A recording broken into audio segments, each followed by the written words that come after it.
பிரீத்தி good morning Chandni. So 1ஆம் தேதி வந்தாச்சு, சம்பளம்லாம் வாங்கியாச்சு. அங்கேயும் சம்பளம் வரலையா? வந்துருச்சு.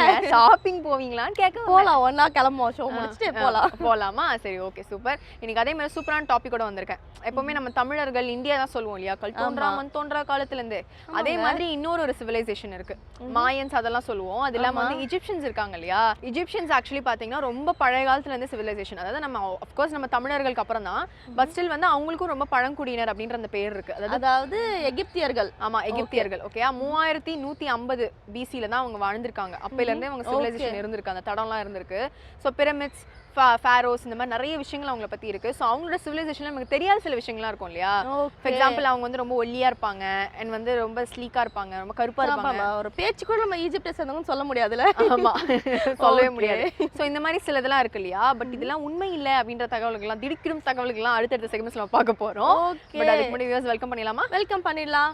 நேயர்கள் அனைவருக்கும் புத்தம் புது காலை வணக்கம்.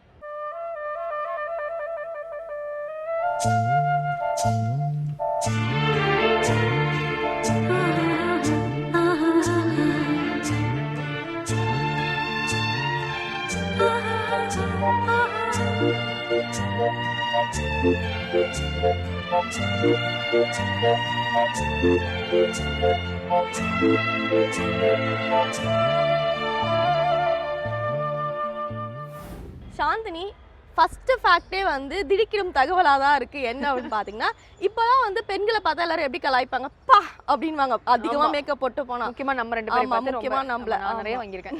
ஸோ வந்து இதுல என்ன ஒரு ஃபேக்ட் அப்படின்னு பாத்தீங்கன்னா, ஈஜிப்ட்ல இருக்கவங்க வந்து ஆண்கள் பெண்கள் ரெண்டு பேருமே மேக்கப் போடுவாங்களாம் அந்த காலத்திலே. அதுவும் எதுக்குன்னா, அதுக்கு என்ன காரணம் கொடுக்குறாங்கன்னு பாருங்க. அதாவது காட்லி எக்ஸ்பிரஷன், அவங்களுக்கு வந்து கடவுள் கூடவே வாழ்ற மாதிரி இருக்கும் மேக்கப் போட்டா. கலர் கலரா ரீல் விட்டுருக்காங்க பாருங்க, மேக்கப் வேணா போட்டுக்கிட்டு போங்களேன் அப்படின்ற. ஸோ அதுக்காக வந்து மேக்கப் போடுவாங்க. அதுவும் வந்து குறிப்பா பெண்கள் வந்து கன்னத்துல வந்து ரெட் கலர் பெயிண்ட் அடிச்சுப்பாங்களாம். சீக் பிளஷ்ஷா, அதாவது ரூஜ் என்னது இது அது. ஸோ அதை வந்து போட்டு தான் சுத்துவாங்களாம். ஆண்களும் வந்து பர்ஃப்யூம் இல்லாம எங்கேயுமே போக மாட்டாங்களாம். எப்பதான் எங்கே பூஸ் அங்கே பூஸ்னு பூசிக்கிட்டு அப்படியே ஜகஜோதியா தான் வெளில வருவாங்களாம். ஓகே, ஸோ ஆண்களும் பெண்களும் இனமாக அப்படியே நேரா இப்போ வந்து லைட்டா மேக்கப் போட்டாலும் என்ன மேக்கப் போட்டுருக்க போய் அழிச்சிட்டோம் அப்படின்னு நம்ம கேமரா பர்சன் சொல்ற இந்த காலத்துல, அந்த காலத்திலேயே பாத்துக்கோங்க, ஆண்களும் பெண்களும் கேமரா மக்களே கேட்டுக்கோங்க, எல்லாருமே மேக்கப் போட்டுட்டு தான் சுத்தி இருக்காங்க. ஸோ கேட்டுக்கோங்க. இதை தொடர்ந்து இன்னைக்கான சூரியோதயம் பார்க்க வேண்டிய டைம் வந்துச்சு, பார்த்துலாம். இது சூரியோதயம்.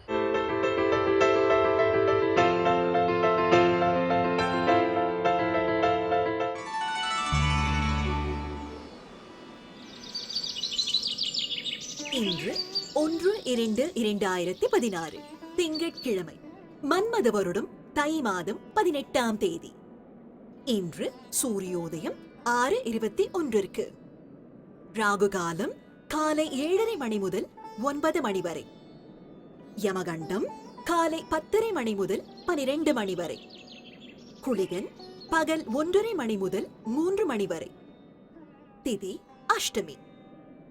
நட்சத்திரம் பகல் 11:58 வரை சுவாதி, பிறகு விசாகம்.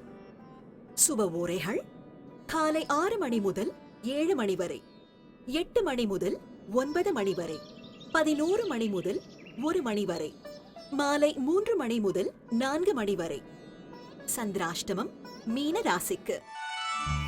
பிரீத்தி, நம்ம இப்ப பெட்ஸ் வைக்கிறது ஒரு ஃபேஷனா இருக்கு இல்லையா. ஆனா வந்து இஜிப்சியன்ஸ் வந்து ஆரம்ப காலத்திலே வச்சிருந்திருக்காங்க.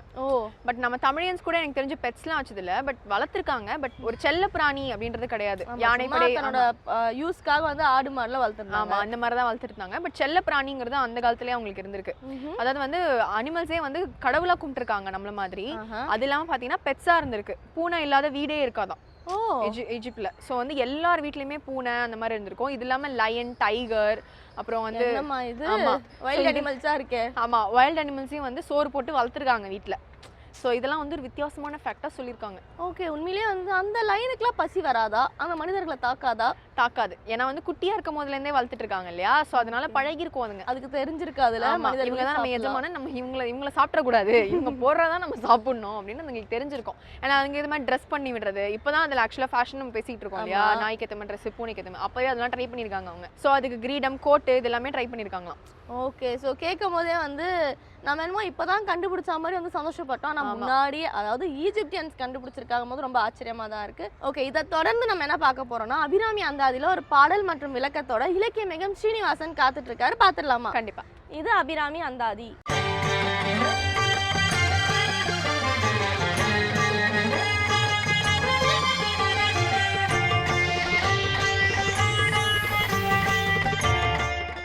ஸ்ரீ வித்யோபாசனாசக்தம் ஸ்ரீ வித்யாபீடபூஷணம் ஸ்ரீ வித்யாபினவம் வந்தே ஸ்ரீ கிருஷ்ணானந்த சர்க்குரும்.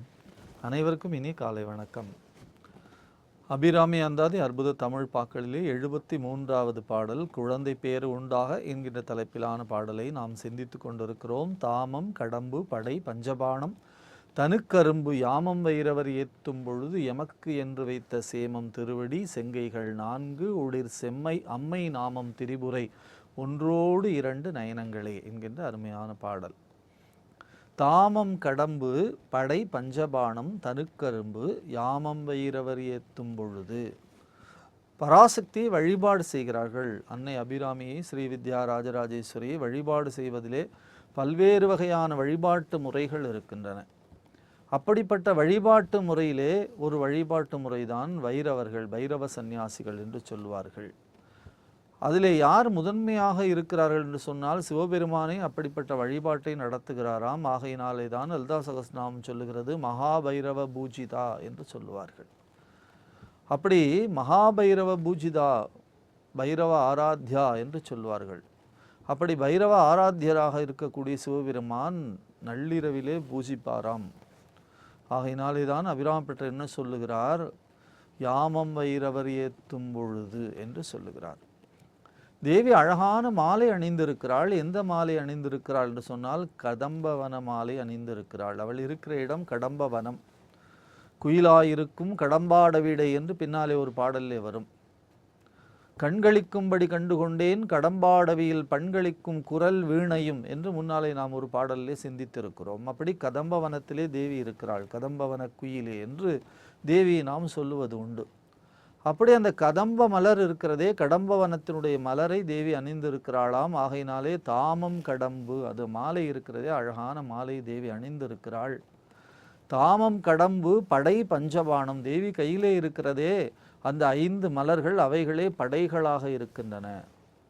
தாமரை மலர் இருக்கிறது, முல்லை மலர் இருக்கிறது, மாமலர் மாம்பூ என்று சொல்லுகிறோமே மாமலர் இருக்கிறது, அசோக மலர் இருக்கிறது, நீலோத்பலம் இருக்கிறது என்று 5 வகையான மலர்களை தேவி கரங்களிலே படையாக வைத்து கொண்டிருக்கிறாள். மலர் அம்புகள் தேவி கரங்களிலே இருக்கிறது. ஸ்ரீ வித்யா ராஜராஜேஸ்வரனுடைய கரங்களிலே நீங்கள் பார்த்தால் பின்னாலே ஒரு பாடலிலே மிக அழகாக சொல்லுவார், பார்க்கும் திசைதொரும் பாசாங்குசமும் பனிச்சிறை வண்டு ஆர்க்கும் புதுமலர் 5 கரும்பும் என்று சொல்லுவார்.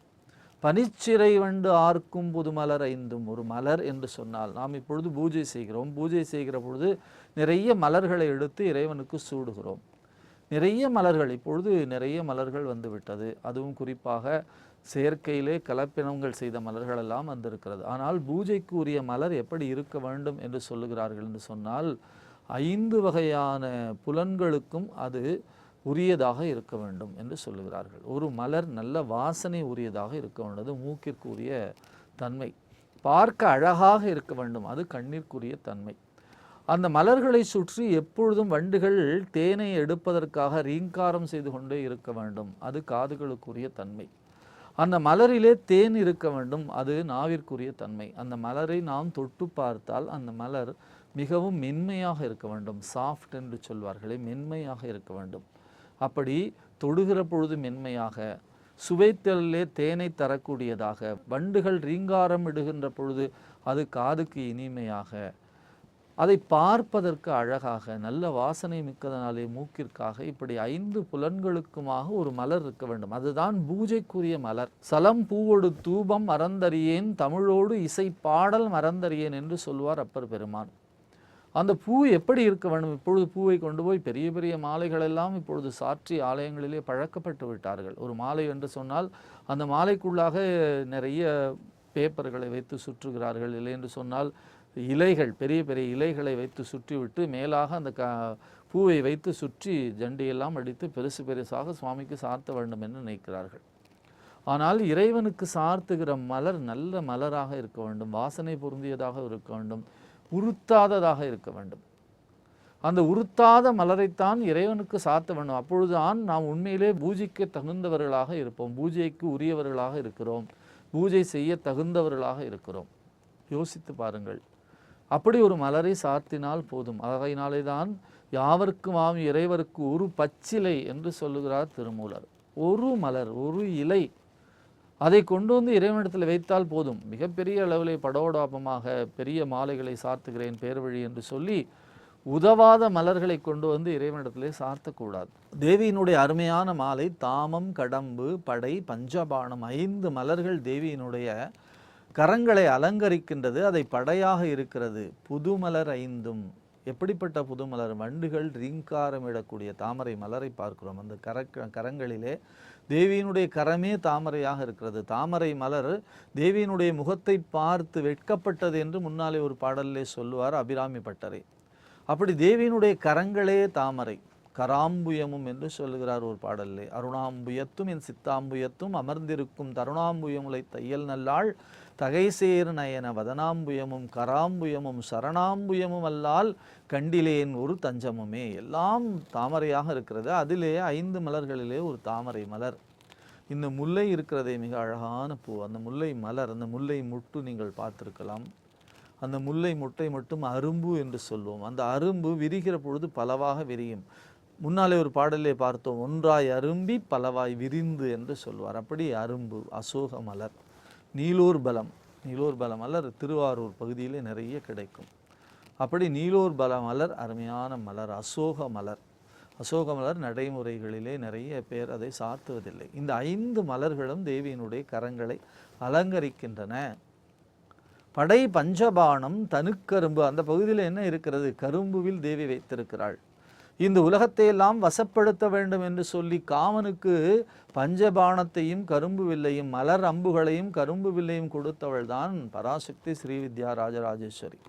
மன்மதனிடத்திலே இருக்கிற பொழுது அது உலகத்தை காமவயப்படுத்துகிறது, காமத்திலே ஆழ்த்துகிறது. ஆனால் தேவியிடத்திலே இருக்கக்கூடிய இந்த பஞ்சபாணமும் தனுக்கரும்பும் காமத்தை அழிக்கக்கூடியவதாக இருக்கின்றது என்று பெரியவர்கள் சொல்லுகிறார்கள். அவற்றை தியானிப்பதன் மூலமாக, அவற்றை வழிபாடு செய்வதன் மூலமாக நம் மனத்திலே இருக்கக்கூடிய அழுக்குகள் நீங்குகின்றன. நெஞ்சத்து அழுக்கையெல்லாம் நின் அருட்புனலால் துடைத்தனை என்று ஒரு பாடலிலே முன்னாலே சொல்லுவார்.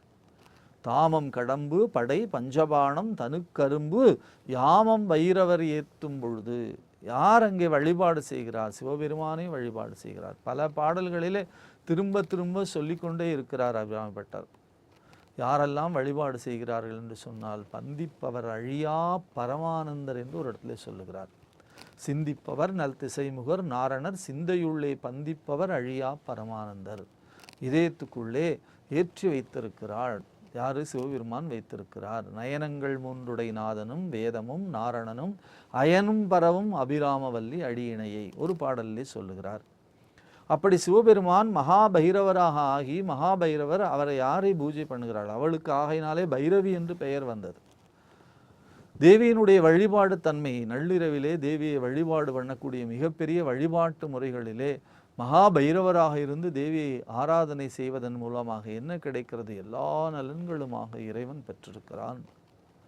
அப்படிப்பட்ட வழிபாட்டினுடைய தன்மை எப்படி இருக்கும்? நாம் செய்வது போல வெறும் புறச்சடங்குகளாக இருக்காது. நாம் எதோடு நின்று கொண்டு இருக்கிறோம்? புறச்சடங்குகளோடு பக்தி என்று சொல்லுவதாக நாம் நின்று கொண்டே இருக்கிறோம். ஆனால் பக்தியினுடைய வெளிப்பாடு எது என்று கேட்டால், புறச்சடங்குகளை கடந்து அகத்திலே இறைவனை முழுமையாக வழிபாடு செய்வதுதான் பக்தி. இந்த சடங்குகள் நம்மை எதை நோக்கி அழைத்து செல்கின்றன என்று கேட்டால், இந்த சடங்குகள் எல்லாம் இறைவியை நம்முடைய சிந்தையிலே வைத்து கொள்வதற்காக வந்திருக்கின்றன. அப்படி வழிபாட்டினுடைய தன்மையிலே அவர் எப்படி இருக்கிறார்? சிந்தையுள்ளே பந்திப்பவர் என்று சொல்லுகிறார். சிந்தைக்குள்ளாக பந்தப்படுத்தி கொள்ளுகிறார், இணைத்து கொள்ளுகிறார். தேவி வேறு தான் வேறு என்று இல்லாத ஒரு மிகப்பெரிய நிலையை உருவாக்கி இருக்கிறார். மிக அழகாக சொல்லுவார் அருணகிரிநாதர். திருவிடை மருதூர் திருப்புகழிலே சொல்லுவார், ஏக போகமாய் நீயும் நானுமாய் இருக்கும் வகை பரமசுகம் அதனை அருள் இடை மருதில் ஏக நாயகா யோக நாயகா இமையவர் பெருமாளே என்று சொல்லுவார். ஏக போகமாய் நீயும் நானுமாய் இருக்கும் வகை பரமசுகம் அதனை அருள் என்று கேட்கிறார்.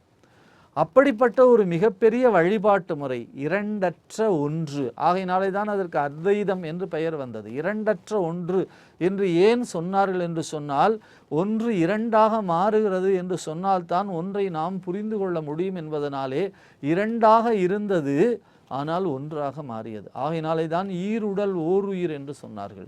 இரண்டு உடல் இருக்கிறது, ஆனால் சிந்தனைகளும் செயல்பாடுகளும் ஒத்த மனக்கருத்து உடையவர்களை நாம் இன்றைக்கு சந்திப்பதே அரிதாகிவிட்டது. கணவனும் மனைவிக்கும் உள்ளாக கூட ஒத்த மனக்கருத்துக்களை பார்க்க இயலவில்லை. ஆனால் ஒத்த மனக்கருத்தோடு இரண்டு பேரும் ஒன்றாக கூடிய ஒரு மிகப்பெரிய வழிபாட்டு முறையைத்தான் எம்பெருமான் நள்ளிரவிலே மகாபைரவராக இருந்து பூஜிக்கிறார் என்று அபிராம பெற்று சொல்லுகிறார். தாமம் கடம்பு படை பஞ்சபாணம் தனுக்கரும்பு யாமம் வைரவர் ஏத்தும் பொழுது எமக்கு என்று வைத்த சேமம் திருவடி செங்கைகள் 4 ஒளிர் செம்மை அம்மை நாமம் திரிபுரை ஒன்றோடு 2 நயனங்களே என்று சொல்லுகிற பொழுது அந்த வழிபாட்டினுடைய பலன், அந்த வழிபாட்டினுடைய பெருமை, அதுதான் இந்த பாடலினுடைய தொடர்ச்சியாக மலர்கிறது. அந்த அருமையான அந்த வழிபாட்டு முறையை, எம்பெருமான் பெற்ற பேற்றினை, இந்த பாடலினுடைய தொடர்ச்சியை தொடர்ந்து சிந்திப்போம். நாளை சந்திப்போம். நன்றி, வணக்கம். சாந்து, நம்ம எல்லாருக்குமே வந்து ஈஜிப்ட் அப்படினாலே ஃபர்ஸ்ட் மைண்ட்ல ஞாபகத்துக்கு வரும் பிரமிட்ஸ் ஞாபகம், பிரமிட்ஸ் தான் ஞாபகம் வரும் இல்லையா?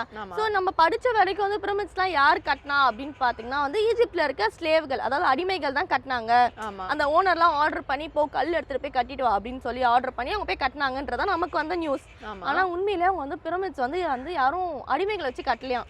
அதுக்கு வந்து அவங்க பெய்ட் லேபர் வந்திருக்காங்க, அதாவது வேலையாட்கள் இருந்திருக்காங்க. ஆமா, வேலையாட்களை வர வச்சு காசு கொடுத்து கட்ட சொல்லியிருக்காங்களாம். அண்ட் ஸோ அந்த ஃபேக்ட் எல்லாமே தப்பு அப்படின்றாங்க. அது மட்டும் இல்லாம இந்த வேலையாட்களை வந்து ஒரு லேபரா ட்ரீட் பண்ணாம ஒரு நண்பரா ட்ரீட் பண்ணிருக்காங்களா. இதை எப்படி அவங்க கண்டுபிடிச்சாங்கன்னா, அந்த மானுமெண்ட்ல கிராஃபிட்டி, அதை வந்து பெயிண்ட் பண்ணுவாங்க பாத்தீங்களா, அந்த மாதிரி பெயிண்ட் பண்ணது வந்து ஒரு பேர் இருக்கான், ஃப்ரெண்ட்ஸ் ஆஃப் குடூஸ் அப்படின்னு பேர் போட்டிருக்காங்க. கட்டினவங்க நாங்கள் ஃப்ரெண்ட்ஸாக ட்ரீட் பண்ணியிருக்கோன்றதுக்கு அது ஒரு எடுத்துக்காட்டு அப்படின்றாங்க. ஏன்னா வந்து நம்ம அடிமைகளை வந்து ஃப்ரெண்டாக ட்ரீட் பண்ண மாட்டோம், ஸோ லேபராக தான் இருக்கணும். அவங்க வந்து நம்ம நண்பர்களாக ட்ரீட் பண்ணி அவங்களுக்கு நாங்கள் வேலை கொடுத்துருக்கோம், அதுக்கு அவங்களுக்கு காசும் கொடுத்துருக்கோம்னு சொல்லி ப்ரூவ் பண்ணியிருக்காங்க. ஓகே, ஸோ நிறைய படத்தில் நம்ம ஹீரோஸ்லாம் சொல்கிற மாதிரி தொழிலாளியும் முதலாளி ஒன்று. ஸோ அந்த மாதிரி வந்து ஈஜிப்ஷியன்ஸ் அப்பவே பண்ணியிருக்காங்க, நம்ம புதுசாக படத்தில் காட்டுற மாதிரி கட்டிட்டு இருக்கோம். ஓகே, சூப்பராக சொன்னேன். தொடர்ந்து சூப்பரான ஒரு லைஃப் டாப்பிக்கை பற்றி பேசுறதுக்காக நம்மளோட ஃபேவரட் டாக்டர் ரத்னவேல் அவர்கள் காத்துட்டு இருக்காங்க. பார்த்துடலாமா? பார்த்துடலாம். இது சொல்ல விரும்பினேன்.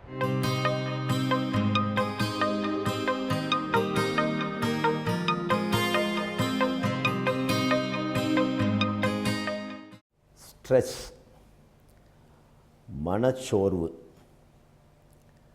வெளியிலிருந்து இல்லை உள்ளிருந்து வரக்கூடிய அழுத்தங்களை நம்ம மனசு எப்படி தாங்குதுங்கிறது தான் ஸ்ட்ரெஸ். அப்போ ஒரு வைரம்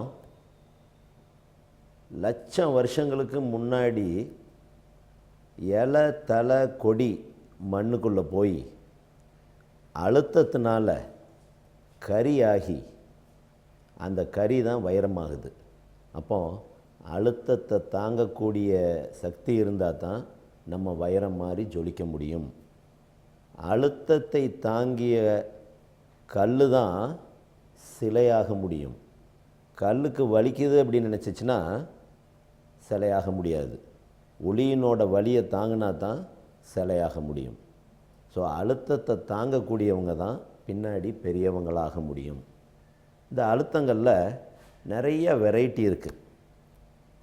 சர்வைவல் ஸ்ட்ரெஸ், அதாவது ஒரு புளியை பார்க்குறோம், டென்ஷன் ஆயிடுறோம், முடி எந்திரிக்குது, அந்த இடத்த விட்டு ஓட ஆரம்பிக்கிறோம். அதுக்கு காரணம் நம்ம உடம்புல ஒரு ஹார்மோன் செக்ரீட் ஆகுது. அப்போ அந்த இடத்த விட்டு, அந்த அழுத்தத்தை விட்டு நம்ம தப்பிக்கிறதுக்காக ஒரு நல்ல விதமான ஸ்ட்ரெஸ், அதாவது குட் ஸ்ட்ரெஸ். ரெண்டாவது ஸ்ட்ரெஸ் இன்டர்னல் ஸ்ட்ரெஸ், உள்ளிருந்து வரக்கூடியது. நம்ம ஒரு ஆஃபீஸ் கோயராக இருப்போம், டைம் மேனேஜ்மெண்ட் இருக்காது. 9 மணிக்கு ஆஃபீஸ் இருக்கும், 8:45 வீட்டை விட்டு கிளம்புவோம், ஓடுவோம், ஆடுவோம், கடைசியாக ஆஃபீஸுக்கு போய் பார்த்தா ஃபைலெல்லாம் வீட்டில் விட்டு வந்திருப்போம். இது வந்து இந்த இன்டர்னல் ஸ்ட்ரெஸ், அது வந்து நம்மளாக உண்டு பண்ணிக்கக்கூடிய ஸ்ட்ரெஸ். அப்புறம் எக்ஸ்டர்னல், அதாவது என்வாயன்மெண்டல், வெளியிலிருந்து வரக்கூடிய ஸ்ட்ரெஸ். இந்த வெளியிலிருந்து வரக்கூடிய ஸ்ட்ரெஸ் வந்து அடுத்தவங்கனால உண்டு பண்ணப்பட வேண்டிய ஸ்ட்ரெஸ். நம்ம எப்படி சந்தோஷமான ஒரு ஸ்ட்ரெஸ்ஸை எஸ் அப்படின்னு ஒத்துக்கிறோமோ, அதே மாதிரி கஷ்டமான ஒரு ஸ்ட்ரெஸ்ஸை நோ அப்படின்னு சொல்ல ஒத்துக்கணும். அதையும் நமக்கு தெரிஞ்சுக்கிடணும். அப்போ நம்ம என்ன பண்ணணும்? நமக்கு கஷ்டம் கொடுக்குறவங்களை வெளியே தள்ளி விடணும். கஷ்டம் கொடுக்குற விஷயங்களை நம்ம கேட்கக்கூடாது, நோ அப்படின்னு சொல்லி பழகணும். 4வது ஸ்ட்ரெஸ் ஃபெட்டிக் ஸ்ட்ரெஸ். அதாவது ஃபெட்டிக் அப்படிங்கிறது ஸ்ட்ரெஸ் சேர்ந்து 1 2 3 4 5 6ன்னு ஸ்ட்ரெஸ் சேர்ந்து ஒரு நாளைக்கு வெடிச்சிடும், ஒரு நாளைக்கு நம்மளை முக்கிடும் அந்த ஸ்ட்ரெஸ். அப்போ நம்ம ஸ்ட்ரெஸ்ஸை நம்ம உடம்புல சேர்க்கக்கூடாது. இதுக்கு ஒரு சின்ன எக்ஸாம்பிள் பாருங்கள். ஒரு 100 ml வாட்டர் ஒரு கிளாஸை கையில் பிடிச்சிக்கிட்டு இருக்கோம். 10 நிமிஷம் பிடிச்சிருந்தோம் அப்படின்னா ஒன்றும் செய்யாது. ஒரு நாள் பூரா பிடிச்சிருந்தோம் அப்படின்னா கை வலிக்க ஆரம்பிச்சிடும். 10 நாள் பிடிச்சோம்னா ஒரு ஆம்புலன்ஸில் போட்டு ஹாஸ்பிட்டலில் போய் அட்மிட் பண்ணணும். அப்போது ஒரு 100 ml கிளாஸ் கையில் தூக்கியிருந்தோம்னா 10 நிமிஷத்துக்கு ஒன்றும் பண்ணுறதில்ல. ஒரு நாளைக்கு வெறும் கை மாத்திரம் வலிக்குது. 10 நாளைக்கு பிடிச்சிருந்தோம்னா ஆஸ்பத்திரியில் அட்மிஷன் போடணும். அப்போது ஒரு ஸ்ட்ரெஸ் வந்தால் அதை கீழே இறக்கி வச்சிடணும். அதை தூக்கிக்கிட்டே சுமக்கக்கூடாது. அதை தூக்கிக்கிட்டே சுமந்தோம் அப்படின்னா நமக்கு தான் ப்ராப்ளம். சரி, ஒரு ஸ்ட்ரெஸ் வந்துட்டு நம்ம அதை விட்டு எப்படி வெளியே வர்றது, நம்ம அதிலிருந்து எப்படி நம்மளை பாதுகாப்பு பண்ணுறது? ஒன்று, நல்ல சிந்தனை, நம்மளோட சிந்தனையை நல்ல சிந்தனையாக்கணும். நல்ல சிந்தனைங்கிறது எப்படின்னா, அடுத்தவங்களோட சிந்தனையை நம்ம உள்ளே வர விடாமல் நம்மளோட சிந்தனையை ஃபோக்கஸ்ட் ஆக்கணும்.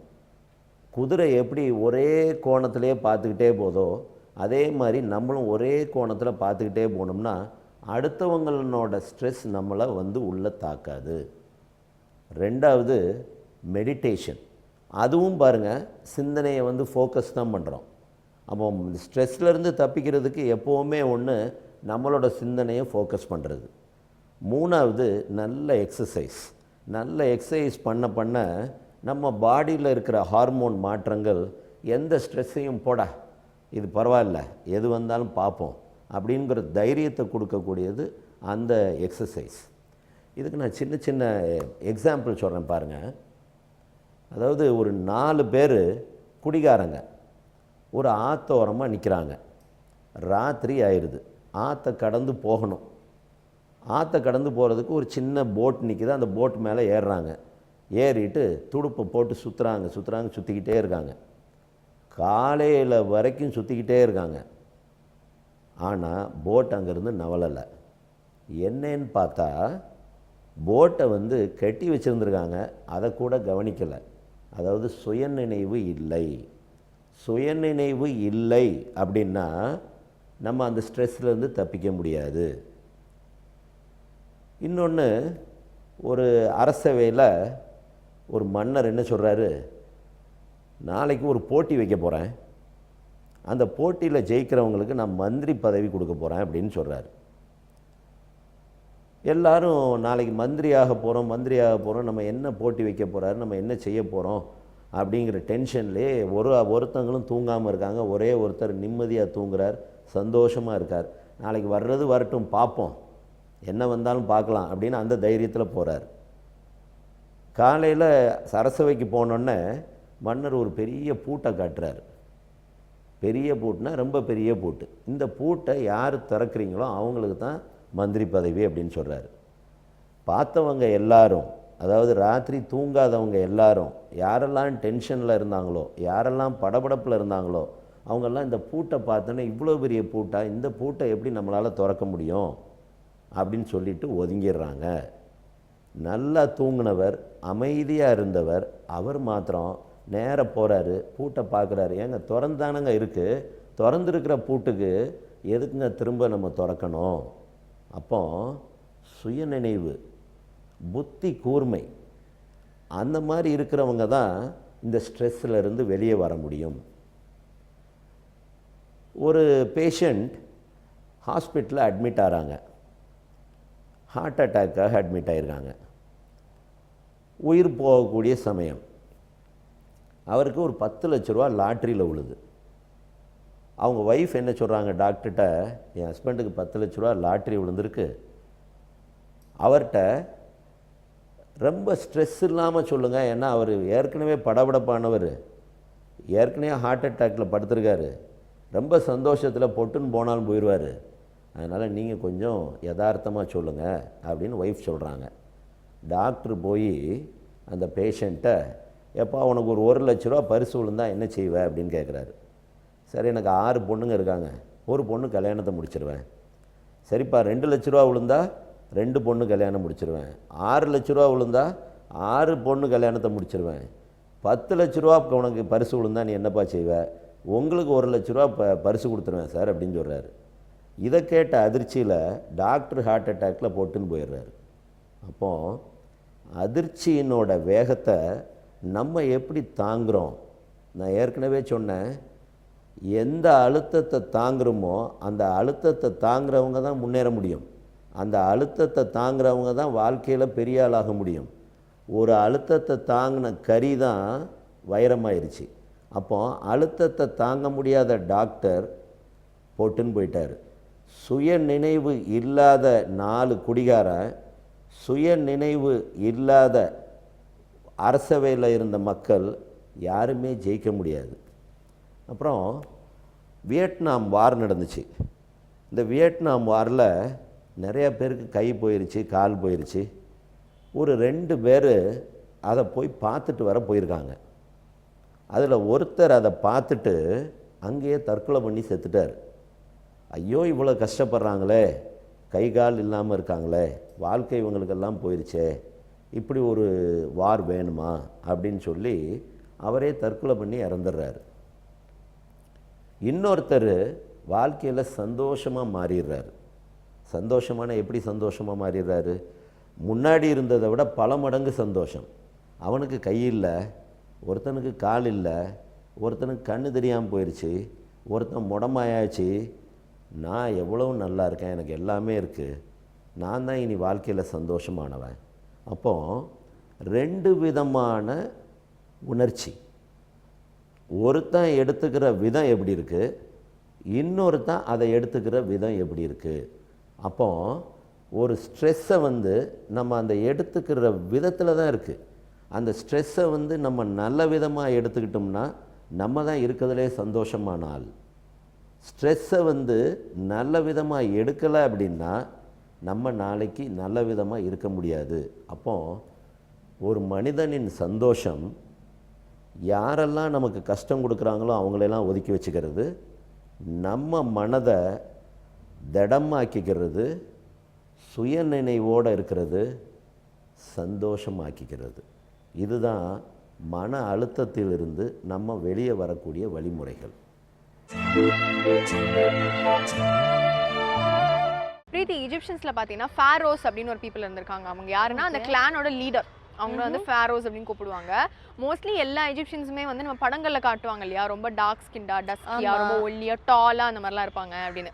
ஆக்சுவலி அவங்க எல்லாம் ரொம்ப ஒபிசிட்டியா இருந்திருக்காங்க, ரொம்ப குண்டான மக்களா இருந்திருக்காங்க. ஈஜிப்ட்ல குண்டான மக்களா? ஆமா, ஆக்சுவலி அதுதான் உண்மையா. நம்ம படத்துல பாக்குற மாதிரி ரொம்ப டாலா, கருப்பா அந்த மாதிரிலாம் இல்லாம அவங்களோட நார்மல் அமெரிக்கன் ஃபுட் இருக்கு இல்லையா, பிரெட், ஹனி, மில்க், இதுதான் அவங்களோட ஸ்டேபிள் ஃபுட்டாவே இருந்திருக்கு. நார்மலா அவங்க தினசரி இப்ப நம்ம இட்லி தோசை சாப்பிடுறோம் இல்லையா, அரிசிங்கிறது நம்மளோட ஸ்டேபிள் ஃபுட் இல்லையா, அந்த மாதிரி அங்க பிரெட், மில்க், மீட், இது 3 தான் ஸ்டேபிள் ஃபுட்டா இருந்திருக்கு. சோ அதனால அங்க இருக்க மக்கள் எல்லாமே கொஞ்சம் நல்ல குண்டியா தான் நம்மள மாதிரி இருந்திருக்காங்க. அப்ப நம்ம ஈஜிப்ட்னு போய் சொல்லிக்கலாம், பிரச்சனை இல்ல. நீங்க ஈஜிப்ட் மக்கள் மாதிரி இருக்கணும்னு ஆசைப்படுறீங்க? இல்லடா, ஒரு ஃபாரின் கண்ட்ரி ஆச்சு, ஃபாரினர்ஸ் அமெரிக்கன்ஸ் சொல்ல முடியாது, அந்த கலர் நமக்கு இல்ல. சோ ஈஜிப்ட்னா பரவாயில்ல, ஈஜிப்ஷியன்ஸ்க்கு நம்ம ஃபாரினர்ஸ் தான், அதனால பரவாயில்ல. எஸ், அப்படியே சொல்லிக்கலாம். ஓகே, இதை தொடர்ந்து நம்ம அடுத்து என்ன பார்க்க போறோம்னா, அன்றாடம் யூஸ் பண்ற பொருட்கள்ல இருக்க மூலிகை தன்மைகளோ அதோட பயன்பாட்டையும் சொல்றதுக்காக சித்த மருத்துவர் ராஜமாணிக்கம் நமக்காக காத்துட்டு இருக்காரு. பார்த்துடலாமா? கண்டிப்பா. இது மூலிகை மருத்துவம்.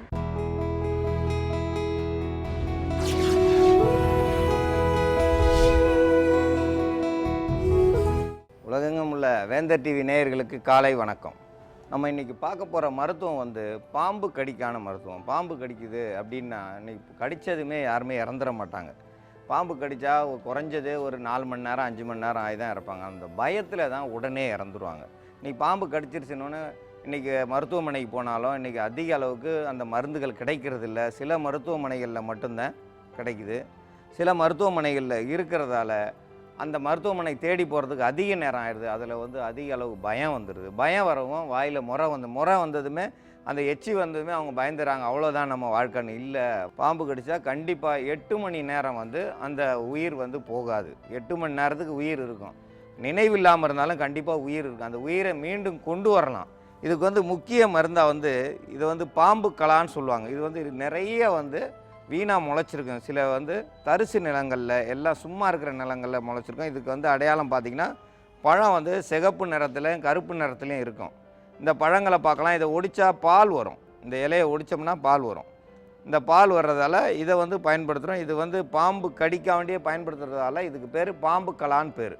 இந்த பாம்பு கலா வந்து நிறைய இடத்துல வீணாக முளைச்சிருக்கும். வீணாக முளைச்சிருக்கிறதால இதை வந்து யாரும் பயன்படுத்துறதில்ல. பயப்படுற, பால் வந்தாலே பயப்படுறாங்க. நல்லதுக்கும் பால் வரும், தேவையில்லாத சில செடிகள்லேயும் பால் வரும். அதனால் பால் வர்றது எதுவுமே கெடுதி செய்யும்னு நினைக்க வேண்டாம். நிறைய நன்மை செய்யும் செடிகளில் இந்த பாம்பு கலா இருக்குது. இதை வந்து பாம்பு கடிக்கு மட்டும்தான் பயன்படுத்துகிறாங்க. இதை வந்து பயன்படுத்துகிறோம். அதோடு சேர்த்து காப்பு, இது வந்து பொங்கப்பூன்னு சொல்லுவாங்க, சிறு பீழைன்னு சொல்லுவாங்க, கண்ணு பீழைன்னு சொல்லுவாங்க. ஏன்னா கண்ணில் வந்து பீழை மாதிரி வெளியில் வரும். அந்த பீழை எப்படி இருக்கோ அதே மாதிரி தான் இருக்கும். இதை பார்த்தீங்கன்னா கண்ணிலேருந்து வந்து மாதிரியே தான் இருக்கும். இது காப்புன்னு பயன்படுத்துகிறாங்க. ஏன்னா வீட்டில் வந்து காப்பு கட்டிடுவோம். இப்போ தை மாதம், இப்போ இந்த தை மாதத்தில் பார்த்திங்கன்னா எல்லார் வீட்லேயும் கிராமப்புறங்களில் இது கூட கொஞ்சம் வேப்பலை, கொஞ்சம் மா இலை, கொஞ்சம் சிறுதும்பை இலை இதெல்லாம் சேர்த்து வச்சு வாசலில் கட்டுவாங்க. இது ஏன் கட்டுறாங்க அவங்களுக்கே தெரியாது. ஏன்னா ஆண்டாண்டு காலமாக காப்பு வந்து நம்மளை காப்பாற்றுறதுக்கு. அந்த நாளில் கட்டினாங்கன்னா அவங்க வந்து அன்றைக்கி விளக்கு இல்லை, இதை ராத்திரி நேரத்தில் பாம்பு கடித்தா இதை பிச்சு சாப்பிட்றதுக்காண்டி வீட்டில் கட்டினாங்க. இன்றைக்கி ஏன் கட்டுறாங்கன்னா இது நம்ம வீட்டுக்கு நம்ம கட்டினோம்னா நம்ம வீடு நம்மக்கிட்ட இருக்கும், வண்டி நம்மக்கிட்ட இருக்குன்னு நினச்சி இப்படி மாற்றி அவங்களாம் யோசனை பண்ணி கட்டுறாங்க. இதெல்லாம் தேவையில்லாதது. வீட்டில் கட்டினோம்னா ராத்திரி நேரத்தில் நமக்கு தெரியாத ஏதோ ஒரு பூச்சி கடித்தாலோ விஷப்பூச்சி கடித்தாலோ இந்த காப்பை உருவி, இந்த சிறு பிள்ளையை உருவி எடுத்து சாப்பிட்டு கொஞ்சோண்டு மாட்டு கோமியம் இதை குடித்தோம்னா எந்த விஷமாக இருந்தாலும் விஷம் ஏறாமல் இருக்கும். நம்ம அதுக்கடுத்து மருத்துவ உதவிக்கு நீங்கள் மருத்துவமனைக்கு போய் உடலை பார்த்துக்கலாம், அந்த விஷத்தன்மையை நீக்கலாம். இது முதல் உதவியாக பயன்படுத்தலாம். சாதாரணமாக சிறு பூச்சி விஷமாக இருந்தாலும் கண்டிப்பாக வெளியாயிரும். விஷகடி பூச்சி கடித்ததுமே சிறுநீரகம் தான் பாதிப்பாகும். சிறுநீரகத்தை வந்து காப்பாற்றணும்னா இந்த காப்பை பயன்படுத்தினோம்னா சிறுநீரகம் காப்பாற்றப்படும். அதனால தான் இந்த காப்பை பயன்படுத்துகிறோம். இதோடு சேர்த்து வெத்தலையை பயன்படுத்துகிறோம். வெத்தலை ஏன் பயன்படுத்துகிறோம்? எந்த ஒரு பூச்சி கடித்தாலும் வெத்தலை கூட கொஞ்சம் மிளகு வச்சு மென்று சாப்பிட்டோம்னா விஷம் ஏறது கொஞ்சம் கட்டுப்படும். எத்தனை மிளகு எடுத்துக்கிறணும்? பாம்பு கடித்தா கையளவு எடுத்துக்கணும். ஒரு குறைஞ்சது 108 மிளகுன்னு சொல்லுவோம். 108 மிளகுலாம் எண்ணிக்கிட்டு இருக்க முடியாது. கையில் அப்படியே அள்ள வேண்டியதான், வாயில் போட்டு மெல்ல வேண்டியதான். அப்போ வந்து காரமே தெரியாது. காரம் தெரியலன்னா விஷத்தன்மை நம்ம உடம்புல இருக்குதுன்னு அர்த்தம். காரம் எப்போ தெரியுதோ அப்போ விஷம் குறையுதுன்னு அர்த்தம். அப்போது காரம் தெரியாத அளவுக்கு நம்ம எடுத்து போட்டு மென்னோம்னா காது வரைக்கும் அந்த மிளகுனுடைய காரம் ஏறும். ரத்தத்தில் வந்து ஏறுற அந்த விஷத்தன்மையை குறைக்கும். விஷம் வந்து எப்படி போகும்னு பார்த்தீங்கன்னா, நீங்கள் அறுத்து விட்ட இடத்துல பாம்பு கொத்திருச்சு, இங்கே அறுத்து அந்த ரத்தத்தை வெளியில் எடுத்துட்டா அந்த விஷம் வந்துடும்ன்றாங்க. அப்படியெல்லாம் வராது. அறுத்து விட்டால் அந்த இடத்துல ரத்தம் தான் வருமே தவிர விஷம் மேலாமல் தான் ஏறிக்கிட்டு இருக்கோம். எப்படி தண்ணி ஓடி வர தண்ணியில் எதிர்த்து மீன் ஏறி போகுதோ அதே மாதிரி அறுத்து விட்டால் அந்த பாம்பு கொத்துனது வந்து விஷம் வந்து ரத்தத்தொழியாக மேலாமல் மூளைக்கு போகும், சிறுநீரை வந்து பாதிக்கும், சிறுநீரகம் கெட்டு போகும். சிறுநீரகம் செயலிழந்ததுமே கண் பார்வை குறைஞ்சிரும். சிறுநீரகத்தை போய் பாதித்ததுமே கண் பார்வை குறையும் போது உங்களுக்கு மயக்கம் வரும், பயம் அதிகமாகிடும். அப்போ வந்து எந்த மருத்துவமனைக்கு போகிறதுன்னு தெரியாது. அப்போது வந்து நம்ம இதை பயன்படுத்துகிறோம். இதோட நம்ம மிளகை பயன்படுத்துகிறோம்.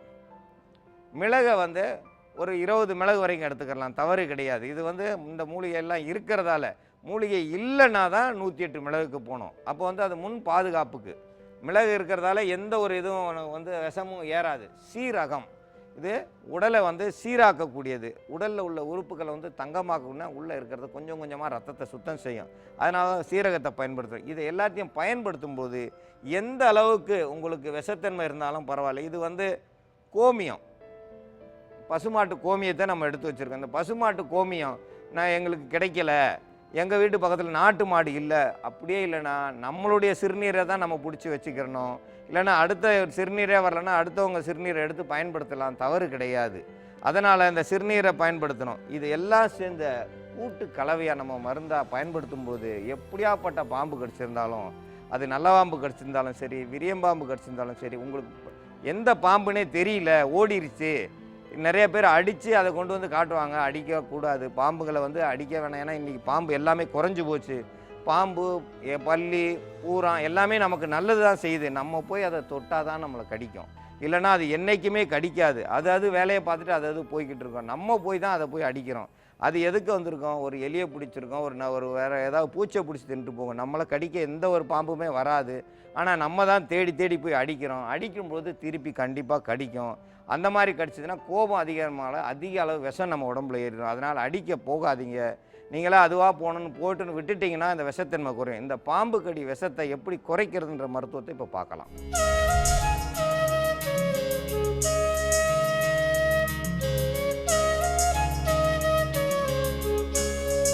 பாம்பு கடிக்கு வந்து பாம்பு கடிச்சிருச்சு, அந்த பாம்பு கடியை சரி செய்கிறதுக்கான மருந்தை இப்போ பார்க்க போகிறோம்.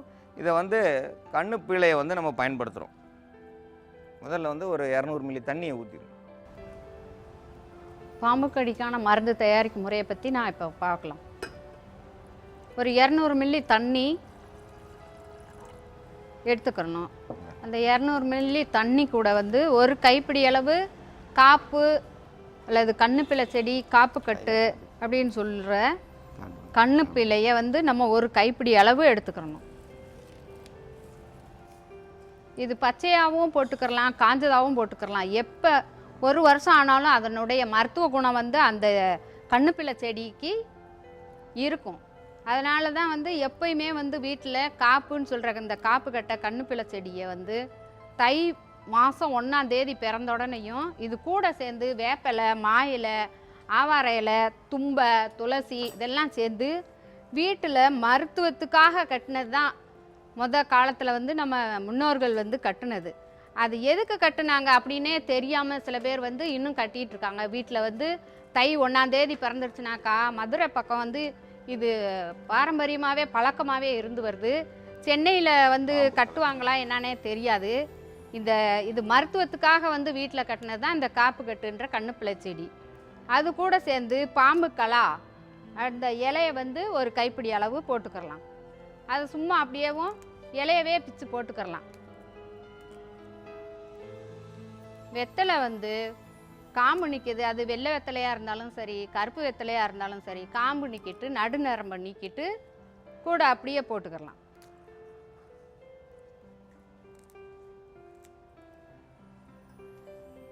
மிளகு வந்து ஒரு 20 மிளகு அல்லது 15 மிளகு போட்டுக்கிறலாம்.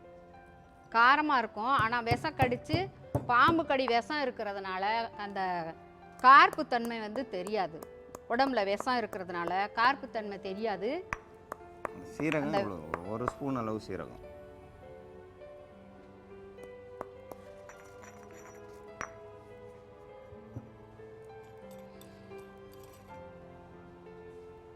சீரகம், மிளகு இதெல்லாம் வந்து நல்லா பொடி பண்ணி கூடவே சேர்த்து நல்லா ஒரு 200 மில்லியை 100 மில்லியாக கொதிக்க வைக்கணும். இப்போ எல்லாமே நம்ம சேர்ந்து மொத்தமாக போட்டுக்கிறணும்.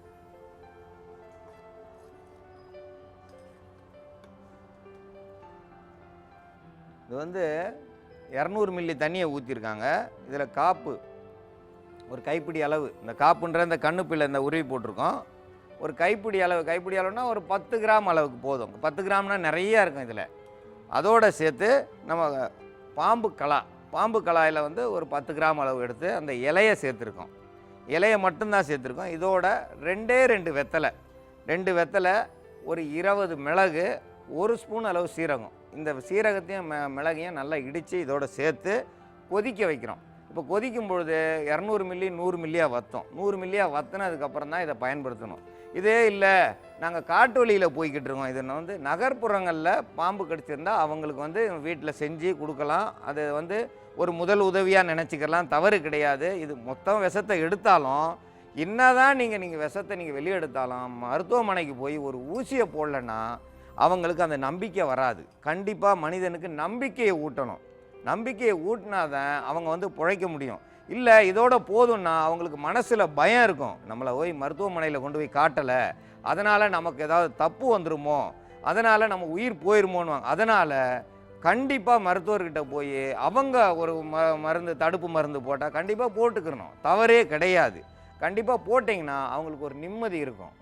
வாழ்ந்துருவீங்க, இன்னைக்கு இறக்க மாட்டீங்கன்னு சொன்னால் அவங்களுக்கு வந்து எந்த ஒரு பாதிப்பும் வராது. அதை விட்டுட்டு இல்லை இது கடித்ததால் உங்களுக்கு வந்து ரொம்ப மோசமாக இருக்குன்னு சொன்னோம்னா, விஷமே ஏறாமல் இருந்தாலும் அந்த நினப்பு இருக்குது பார்த்தீங்களா, அது கொன்னுடும். அப்போ வந்து அவங்க தப்பிக்கவே முடியாது. அதனால் கண்டிப்பாக நீங்கள் வந்து பொழைச்சிக்கிருவீங்க அப்படின்னு சொன்னாலும் மருத்துவமனைக்கு போய், அரசு மருத்துவமனையோ இல்லை உங்களுக்கு தெரிஞ்ச மருத்துவமனைக்கு போய் அவங்களுடைய ஆலோசனையை வாங்கணும். அவங்ககிட்டையும் கண்டிப்பாக ஊசி போடணும். ஏன்னா பாம்பு கடிச்சனுடைய விஷம் எவ்வளோ ஏறி இருக்குன்னு யாருக்கும் தெரியாது. அவங்க எவ்வளோ நேரம் பொறுத்து மருந்து கொடுக்குறாங்கன்னு நமக்கும் தெரியாது. இதோட இப்போ காய்ச்சி எடுத்திருக்கோம். இந்த காய்ச்சி எடுத்ததோட கோமியத்தை கடைசியில் இதில் சேர்த்துக்கிறணும்.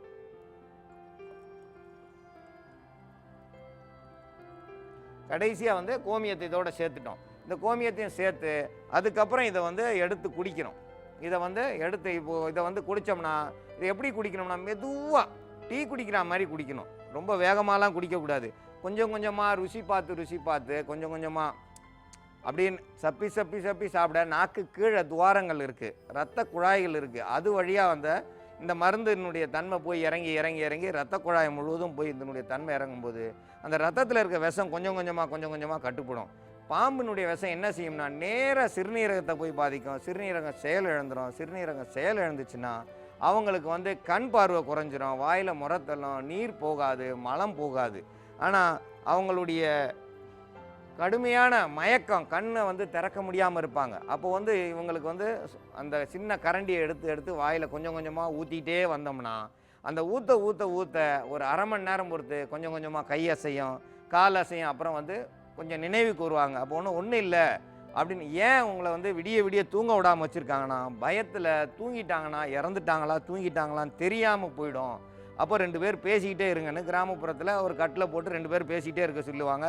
கூட 2 பேர் கதை சொல்லிக்கிட்டு இருப்பாங்க. அது இல்லை இது இல்லைன்னு அவங்களுடைய எண்ணத்தை மாற்றிட்டு வந்தாங்கன்னா அந்த விஷம் ஏறுறது ஏறாமல் நிற்கும். அப்போ வந்து உயிர் போகாது. இந்த மருந்தை கொடுக்கும்போது அவங்க உடம்புல எவ்வளோ விஷத்தன்மை இருந்தாலும் அவங்க நல்லாயிருவாங்க. அது ஆணாக இருந்தாலும் சரி, பெண்ணாக இருந்தாலும் சரி, வயசானவங்களாக இருந்தாலும் சரி, சிறுவர்களாக இருந்தாலும் இந்த அளவு கண்டிப்பாக கொடுக்கணும். இது கோமியம் சேரும்பொழுது மீண்டும் வந்து 200 மில்லி அளவுக்கு வந்துடும். அதனால் கொஞ்சம் கொஞ்சமாக கொடுக்கணும். இதை வந்து குறைஞ்சது 10 நிமிஷமாவது குடிக்கணும். 10 நிமிஷம் குடிக்கும்போது விஷம் வந்து கொஞ்சம் கொஞ்சமாக இறங்கி அந்த பார்வை தெளிவாகும். பார்வை தெளிவாகும் போது தான் மனசு வந்து திடகாத்தியமாகும். திடகாத்தியம் ஆகும்போது எந்த பாம்பு கடிச்சிருந்தா ஒன்றும் இல்லை, எனக்கு நல்லாயிடுச்சு, பத்தியமே தேவையில்லை, பத்தியம் இருக்கணுன்ற அவசியம் இல்லை, இதே வந்து சாப்பிட்டு வந்தால் அவங்க வந்து கண்டிப்பாக உயிர் பிழைப்பாங்க. இது பாம்பு கடிக்க ஒரு சிறந்த மருந்து. இதை எல்லாரும் பயன்படுத்தி பயன்பெற வேண்டும் என்று கேட்டுக்கொள்கிறேன்.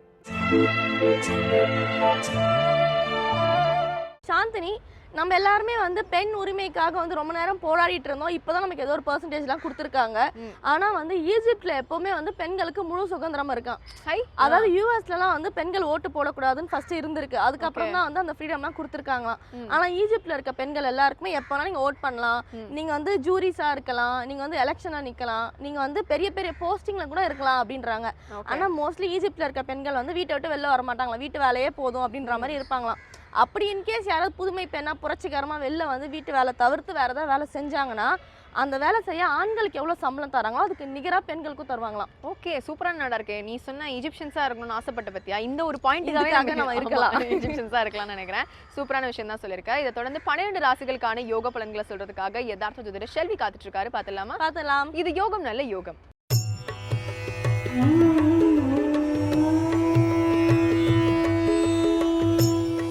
வேந்தர் டிவி நேயர்களுக்கு அனைவருக்கும் இனிய காலை வணக்கம். யோகம் நல்ல யோகம் நிகழ்ச்சியின் மூலமாக ஒவ்வொரு நாளும் உங்களை சந்திப்பதில் மகிழ்ச்சி அடைகின்றேன். இன்றைய நாளானது பார்த்தீர்கள் என்றால் 1ஆம் தேதி 2வது மாதம் 2016ஆம் ஆண்டு தை மாதம் 18ஆம் நாள் திங்கட்கிழமை. மேஷம் முதல் மீனம் வரை உள்ள ராசி நேயர்களுடைய தினப்பலன்களை பார்ப்போம். முதலாவதாக பார்க்கக்கூடிய ராசிக்காரர்கள் மேஷ ராசிக்காரர்கள். மேஷராசிக்காரர்களுக்கு பூமி விஷயத்தில் சிறிது தள்ளி போகலாம். நீண்ட நாட்களாக ட்ரை பண்ணியிருந்த ஒரு சொத்து சேர்க்கை என்பது திடீரென்று கைக்கு வந்து அது திடீரென தடங்கல்கள் ஏற்படலாம். அதற்காக மனதை வருத்தப்படுவதோ, தேவையில்லாத மன சங்கடத்தை ஏற்படுத்தி கொள்வதோ, வாக்குவாதத்தை பெற்றுக்கொள்வதோ தேவையில்லாத விஷயங்கள். எல்லா அமைப்பும் அனுகூலங்களும் நிச்சயமாக ஏற்படுத்தி தரக்கூடிய நல்ல நாள்கள் காணப்படுகிறது. அதே சமயம் குடும்பத்தில் ஒற்றுமை குறைவுகள் சிறிது காணப்படுவதனால் குடும்பத்தில் அந்நியர் தலையீடோ, உறவினர் தலையீடோ, நண்பர்கள் தலையீடோ கூடாது. அடுத்ததாக பார்க்கக்கூடிய ராசிக்காரர்கள் ரிஷப ராசிக்காரர்கள். விவசாய சம்பந்தப்பட்ட விஷயத்திலும் பூமி சம்பந்தப்பட்ட விஷயத்திலும், அதாவது அழுகுகின்ற பொருள்கள், தொழில் போன்ற விஷயத்தில் இருப்பவர்கள் மிகப்பெரிய உன்னதமான அமைப்பை பெறக்கூடிய நல்ல நாளாக காணப்படுகிறது. முயற்சிகள் வெற்றி திருவினையாக்கக்கூடிய நல்ல நாளாக இருந்தாலும் மேலதிகாரிகளுக்கு அன்பும் பண்புக்கும் மிகப்பெரிய அளவுக்கு பாத்திரமாவீர்கள். அரசமைப்பு அரசியலமைப்பில் இருப்பவர்கள் உங்களுடைய திடீர் உடைய முயற்சி பெரும் வெற்றியும் அனுகூலத்தையும் ஏற்படுத்தி தருவதுடன் தன்னம்பிக்கை உங்களை சார்ந்தவர்களுக்கு ஏற்படுத்தக்கூடிய நல்ல நாளாகவே காணப்படுகிறது.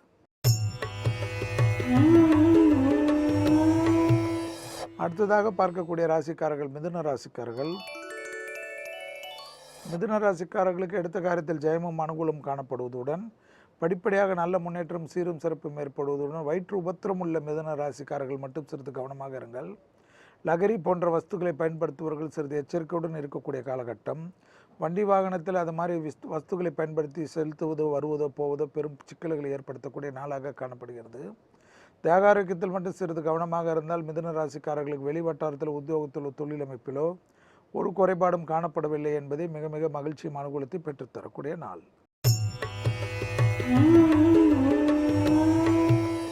அடுத்ததாக பார்க்கக்கூடிய ராசிக்காரர்கள் கடக ராசிக்காரர்கள். தாயாருடைய திடீரென்று வாக்குவாதங்கள் தேவையில்லாத விஷயத்தில் பெரும் பிரச்சனைகள் ஏற்படுத்தலாம். வெளிவட்டார உத்தியோகம் தொழில் அமைப்புகள் நன்றாக சீரும் சிறப்பும் காணப்பட்டாலும் தினமும் எடுக்கக்கூடிய சர்க்கரை நோயாளிகளோ இல்லை இரத்த கொதிப்பு உள்ளதற்கு மருந்து மாத்திரைகளை மறப்பதற்குண்டான சூழ்நிலை காணப்படும். தேவையில்லாத எப்பொழுது ஒரு டென்ஷனும் படபடப்பும் எதற்காக என்பதை யோசித்து கொள்ளுங்கள். எல்லா விஷயமும் சாதுரியமாக அழகாக முடித்து கொள்ளக்கூடிய நீங்கள் எல்லாவற்றிலும் சிறிது பொறுமையாக இருப்பது மிக மிக நன்மையும் அனுகூலத்தையும் ஏற்படுத்தி தரும். கிரக சஞ்சாரங்கள் மிக அற்புதத்தையும் ஆனந்தத்தை பெற்று தந்தாலும் கோபத்தினால் தேவையில்லாத வாக்குவாதங்களோ தேவையில்லாத நிம்மதி அமைப்போ குறையும். அடுத்ததாக பார்க்கக்கூடிய ராசிக்காரர்கள் சிம்ம ராசிக்காரர்கள். உங்களுடைய தைரியம் பலரால் பாராட்டப்படும். அரசமைப்பு மிகப்பெரிய வெற்றியும் அனுகூலத்தையும் ஏற்படுத்தி தரும். எதிரிகள் எப்படியாக உங்களை கவுக்கலாம் என்று இருந்தாலும் அதற்கு உண்டான அமைப்பை கடவுள் கொடுக்காமலே பாதுகாத்து கொள்வார். எடுத்த காரியத்தில் ஜெயமும் அனுகூலமும் காணப்படுவதுடன் புதிய ஒப்பந்தங்கள் பெரிய அளவுக்கு லாபத்தையும் அனுகூலத்தை பெற்றுத்தரும். உத்தியோகத்தில் இடமாற்றங்கள் எது வந்தாலும் ஏற்றுக்கொள்வதுடன் அரசமைப்பு அரசியலமைப்பில் இருந்த சங்கடங்கள் பரிபூர்ண நிவர்த்தி ஏற்படுவதுடன் புது ஒப்பந்தங்கள் பெரிய அளவுக்கு சக்சஸையும் அனுகூலத்தையும் ஏற்படுத்தி தருவதுடன் வண்டி வாகன மாற்றங்கள் உங்களுக்கு உங்கள் குடும்பத்தினருக்கும் மகிழ்ச்சி ஏற்படுத்தும். அடுத்ததாக நாம் பார்க்கக்கூடிய ராசிக்காரர்கள் கன்னியா ராசிக்காரர்கள். கன்னியா ராசிக்காரர்களுக்கு இன்றைய நாள் பார்த்தீர்கள் என்றால் கண்டிப்பாக புது முயற்சிகள் பெருமளவு வெற்றியும் அனுகூலமும் சுபகாரிய தடைகள் பரிபூர்ண நிவர்த்தி ஏற்படுவதனால் குடும்பத்தில் தொடர்ச்சியாக சுபகாரியத்தில் இருந்த தடைகள் நிவர்த்தி ஏற்படுவதை கண்கூடாக பார்க்கலாம். திருமண அமைப்புக்கு ஏற்கனவே பாதிப்பு இருந்தவர்கள் அதிலிருந்து நிவர்த்தி ஏற்படுவதும் கண்கூடாக பார்க்கலாம். எடுத்த காரியத்தில் ஜெயமும் அனுகூலம் இருந்தாலும் பிறருக்கு ஆலோசனை கூறுவதில் மட்டும் நவர்ந்து கொள்ளுங்கள். உங்களுடைய பிரச்சனையை தலைக்கு மேல் இருக்கின்ற சமயத்தில் மற்றவர்கள் பிரச்சனையில் எதற்கு மூக்கி நுழைக்கிறீர்கள்? எல்லாமே மற்றவர்களெல்லாம் உங்களிடத்தில் சொல்லித்தான் நண்பாக இருக்கட்டும் உறவாக இருக்கட்டும் எல்லா விஷயமும் உங்களுக்கு தெரிய வேண்டும் என்று எண்ணுவது எந்த விதத்தில் நியாயம் என்பதை யோசித்துக் கொள்ளுங்கள். பிறர் உங்களுக்கு ஆலோசனை கூறினால் எந்த அளவுக்கு கோபம் வருகிறதோ அதே போல் தான் பிறர் விஷயத்தில் நீங்கள் ஆலோசனை கூறுவதை தவிர்த்து கொள்வது நன்மை தரும்.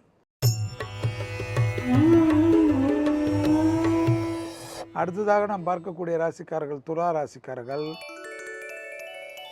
துலா ராசிக்காரர்களுக்கு இன்றைய நாள் பார்த்தீர்கள் என்றால் கண்டிப்பாக பூமியால் மிகப்பெரிய ஆதாயம் அனுகூலம் காணப்படும். யோகமும் அனுகூலம் பலனும் இல்லாமல் நினைச்ச காரியங்கள் வெற்றியும் அனுகூலம் ஏற்படுவதுடன் அசைய பொருள் சேர்க்கை மிகப்பெரிய ஆனந்தத்தை ஏற்படுத்தி தரும். பணத்தட்டுப்பாடு பரிபூர்ண நிவர்த்தி ஏற்படுவதுடன் பணம் வரவு பண சேமிப்பு போன்ற விஷயங்கள் மிக மகிழ்ச்சியும் அனுகூலத்தையும் ஏற்படுத்தி தரும். நீண்ட நாள் கனவு ஒன்று நிறைவேறுவதுடன் பூமி அமைப்போ வீடு அமைப்போ மாற்றத்தை எதிர்பார்த்திருந்தவர்கள் அதற்குண்டான உத்தரவு கிடைப்பதுடன் மேலதிகாரிகள் அமைப்புகள் அனுகூலங்கள் ஏற்படுவதுடன் கண்டிப்பாக குடும்பத்தில் உள்ள பெற்றோர் பெரியோர் உடல்நிலைக்கும் உடன் பிறந்தவர்களுடைய தேக ஆரோக்கியத்திற்கு மட்டும் சிறிது கவனம். அடுத்ததாக நாம் பார்க்கக்கூடிய ராசிக்காரர்கள் விருச்சிக ராசிக்காரர்கள். விருச்சிக ராசிக்காரர்கள் பூமி சம்பந்தப்பட்ட விஷயத்தில் தஸ்தாவேஜுகளை அதற்கு உண்டான நிபுணத்துவம் பெற்றவர்களுடன் கலந்து ஆலோசித்துட்டு கையெழுத்திடுவது நன்மை தரும். ஏதேனும் புதுசாக வாங்குவதோ விற்பதோ போன்ற விஷயத்தில் பிறரை நம்பி அதை முழுவதுமாக செய்வது தேவையில்லாத விரயத்தை ஏற்படுத்தி விடலாம். வங்கி அட்டைகளை முடிந்த அளவு வீட்டிலே வைத்துவிட்டு செல்வதே உங்களுக்கு பெருமளவு லாபத்தை ஏற்படுத்தி தரக்கூடிய நாளாக காணப்படுகிறது. பிறர் மெச்ச வேண்டும் என்பதற்காக டாம்பிக செலவுகளை மட்டும் வைத்துக் கொள்ளாதீர்கள். பிறகு பெரும் வருத்தத்தை தாங்களாகவே முனகிக் கொள்ளக்கூடிய சூழ்நிலையும் ஏற்பட்டுவிடும் என்பதை விருச்சிக ராசிக்காரர்கள் நினைவில் வைத்துக் கொள்ள வேண்டும். அடுத்ததாக நாம் பார்க்கக்கூடிய ராசிக்காரர்கள் தனுசு ராசிக்காரர்கள். தனுசு ராசிக்காரர்கள் உங்களுக்கு வெளிவட்டாரத்தில் யோகம், அனுகூலங்கள், வியாபாரத்தில் அபிவிருத்திகள், லாபமான அமைப்பாக காணப்படுகிறது. கொடுக்கல் வாங்கல் பிரச்சனையை தீர்வதற்குண்டான முடிவுகள் வருகிறது. வங்கிகள் கடனை எதிர்பார்த்திருந்தவர்கள் அதற்குண்டான தொழில் நிமித்தமாக வீடு கட்டுவது, மனைக்கு வாங்குவது போன்ற விஷயத்திற்கு பெரிய அளவு அனுகூலங்கள் காணப்படுகிறது. வண்டி வாகன மாற்றங்கள் எதிர்நோக்கி இருந்தவர்கள் அதற்கு உண்டான முயற்சிகளில் வெற்றி ஏற்படுத்தி கொள்ளலாம். உத்தியோகத்தில் இருந்த சுணக்கங்கள் மறைந்து புதிய தொழில் அமைப்புக்கும் லாப அமைப்புக்கும் பதவி உயர்வுக்கும் அனுகூலமான நாள்.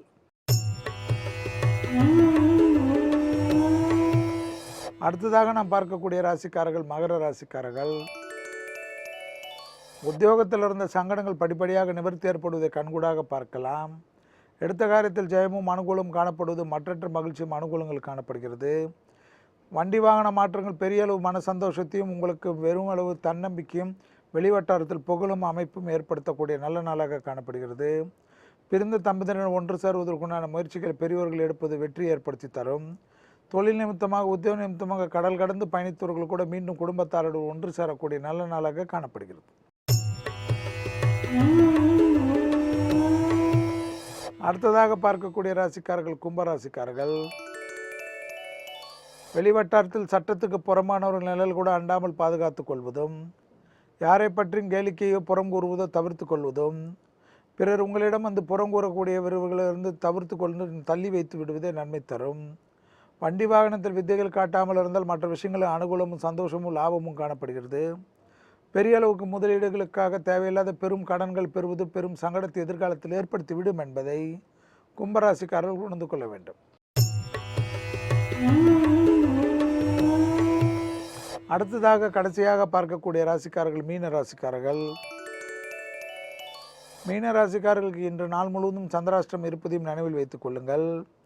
உத்தியோகத்திலோ வெளிவட்டாரத்திலோ தொழிலமைப்பில் எந்தவித சங்கடங்கள் காணப்படவில்லை என்றாலும் வார்த்தைகளில் தேவையில்லாத மன நிம்மதியற்ற தன்மை ஏற்படுவதுடன் வழுக்கலான இடங்களில் மிக கவனமாக இருப்பதும், நெருப்பு சம்பந்தப்பட்ட இடங்களில் மிக கவனமாக இருப்பதும், உயரமான இடங்களில் வேலை செய்பவர்கள், இறங்கி வருபவர்கள், ஏறி வருபவர்கள் மிக மிக எச்சரிக்கையுடன் இருக்கக்கூடிய நாளை சரியாக முறையாக பொறுமையாக இருந்து எல்லாவற்றிலும் வெற்றி ஏற்படுத்தி கொள்ளுங்கள்.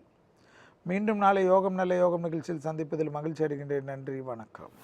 ஸோ பிரீத்தி, இன்னைக்கு ஈஜிப்ட் மக்கள் என்ன வித்தியாசமான விஷயங்கள்லாம் வந்து பின்பற்றிருக்காங்க, ரொம்ப பழமையான சிவிலைசேஷன், அதுல இருந்து மிக்ஸ் பத்திலாம் பேசணும் இல்லையா? நிறைய கற்பனை கதைகள் நம்ம உலா விட்டுருக்கோம் இவ்வளவு நாளா. ஆமா, அவங்க குண்டா இருப்பாங்கன்றது தெரியாம போயிருக்கு, அவங்க ஸ்லேவ்ஸ் வச்சு பிரமிட்ஸ் கட்டலன்றது தெரியாம போயிருக்கு, நிறைய விஷயங்கள் புதஞ்சு போயிருக்கு அந்த மம்மி சொல்லுவாங்க. அந்த மாதிரி மேக்கப் போடுவாங்கங்கிறது கூடுதல் தகவல். எஸ், அது ஆச்சரியமான தகவல் அப்படின்னு சொல்லலாம். ஸோ நம்மள ஒரு ஈஜிப்ஷியன்ஸ் அப்படின்னு சொல்லிட்டு அடுத்ததா பாத்தீங்கன்னா வேந்திரன் இளங்கதிர் காலை செய்திகள் காத்துட்டு இருக்காங்க. நம்மளும் பார்த்துட்டு கிளம்பிடலாம். ஸோ வியூவர்ஸ், இன்னைக்கு இந்த எபிசோட் எல்லாருக்குமே ரொம்ப இன்ட்ரெஸ்டிங்காக இருந்திருக்கும் நம்புறோம். இதே மாதிரி நாளைக்கும் வேற ஒரு சூப்பரான டாபிக்கோட வந்து சந்திக்கிறோம். Until then, it's Tata and bye-bye from Preeti and Shandini Madhivanan from the entire team of Putham Pudu Kalai. Bye!